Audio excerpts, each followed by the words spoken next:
In a small, misty village nestled deep in the hills, whispers circulated about a creature haunting the nearby forest, a serpent with a human voice. Legends spoke of a snake cursed by the village elders generations ago, a punishment for a man who had deceived his neighbors and brought ruin upon his family.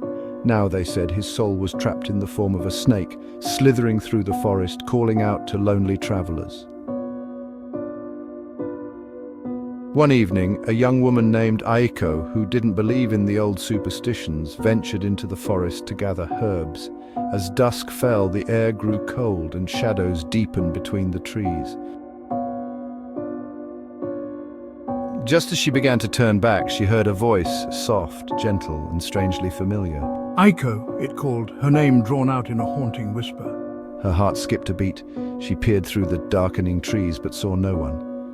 Still, the voice continued, low and comforting, like a friend's. It spoke of the village, of her family, of secrets no one else could have known. Compelled by its familiarity, she followed the voice, each step deeper into the forest. The voice grew closer, and Aiko finally spotted the source. There, in a small clearing, lay a thick, dark green snake, its scales shimmering even in the low light. Its eyes were wide and strangely expressive, and when it opened its mouth, it spoke in that same disconcertingly human voice. Aiko, don't be afraid, I'm a friend. I know your fears, your hopes, everything you long to hide. A chill swept over her. Every instinct screamed at her to turn and run, yet she couldn't look away. The snake continued to speak, revealing secrets only someone close could know, promises of power and protection that tempted her. Stay, it whispered, its voice growing softer and more alluring, wrapping around her mind like the coils of a serpent. Against her better judgment, Aiko leaned in. The snake's eyes met hers, and suddenly its gaze changed, darkening with a predatory gleam.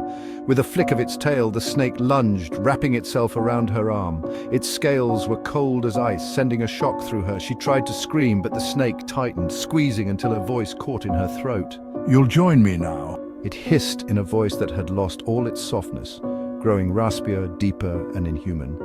In horror, she realized the snake's voice wasn't just a curse. It was a trap. Each person who had heard it was slowly drained of life and will, until their essence merged with the creature, giving it the memories and voices of all its victims. And now, her voice would join the others. By morning, she was gone. Villagers who ventured into the forest later claimed they heard her calling out, her voice a soft echo in the trees, warning them to stay away. But those who ventured close would hear her voice turn familiar, coaxing and kind, whispering secrets only they could know. And in the heart of the forest, the snake waited, growing stronger, hungrier, forever adding new voices to its terrible chorus.